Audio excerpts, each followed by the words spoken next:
Alright, so we're going to start off with imaging the Raspberry Pi OS onto the SD card.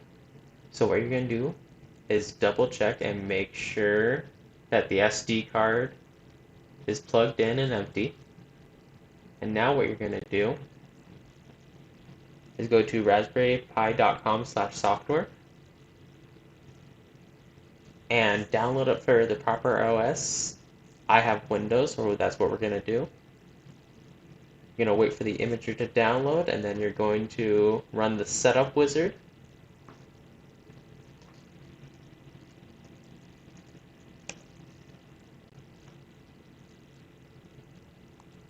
And it should be pretty quick, and then I'll open the setup wizard automatically. You're going to choose your operating system, and usually it's going to be the standard one. And then you're going to choose the SD card, and then you're going to write. And the Raspberry Pi OS software is going to wipe the SD card again, but it's always good to make sure it's clear beforehand.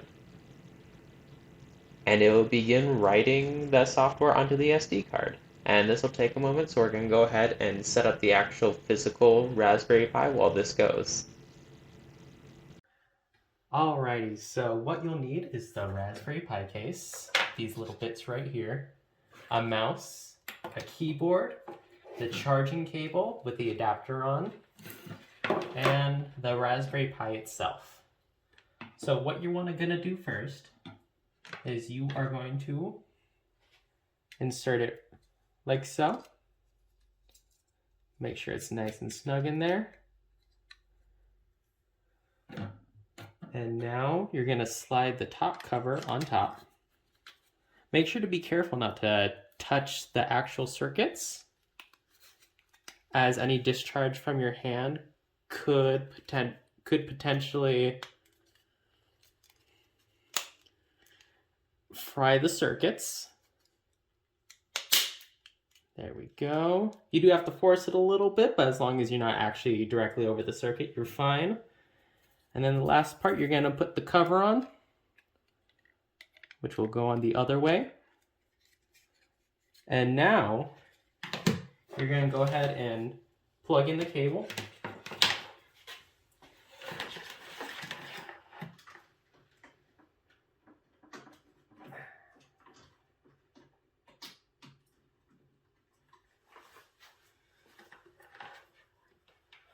And you're going to see the little insert right here, so go ahead and plug that in.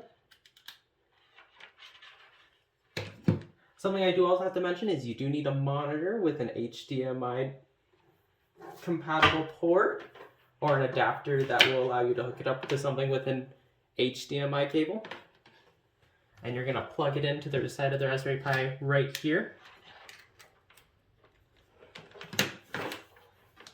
And next, you are going to plug in the keyboard. Now, any which one of these ports would do. I'll just choose this one, as well as the mouse. I have a small little cheapo one, but whichever one you want to use is fine. And now let's go ahead and take a look at the drive being formatted, and then we'll get back to this in a second. All right, now that we have our little drive formatted, we're going to take out the micro SD from the SD port, and we're gonna take our Raspberry Pi and insert this guy upside down. Make sure it's off. If there is a red light on that, either unplug it or turn it off just to make sure. And you're gonna insert it face down.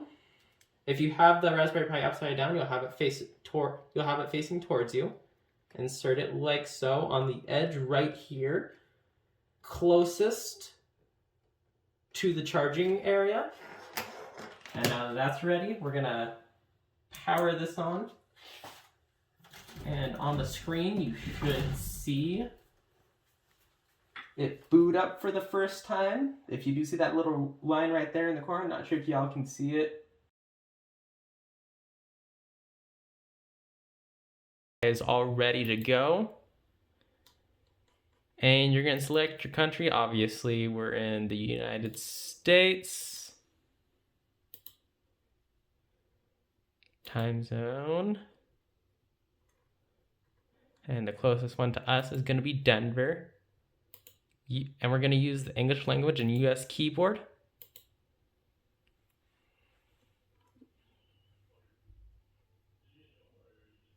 And this part will take a second.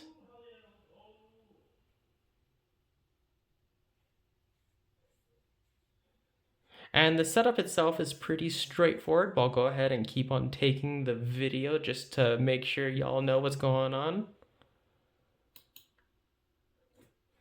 And for the sake of quickness, we are actually just going to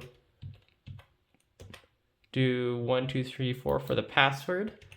I do recommend using something a little bit more secure, but you're also going to be using this for hobbies, so it may not be necessary. And the taskbar is at the top of the screen, as we can see. And we can actually skip this for now. And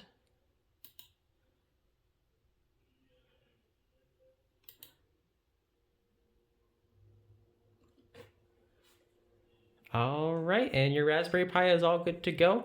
The Wi-Fi setup is actually pretty straightforward. And other than that, you should be all good to go.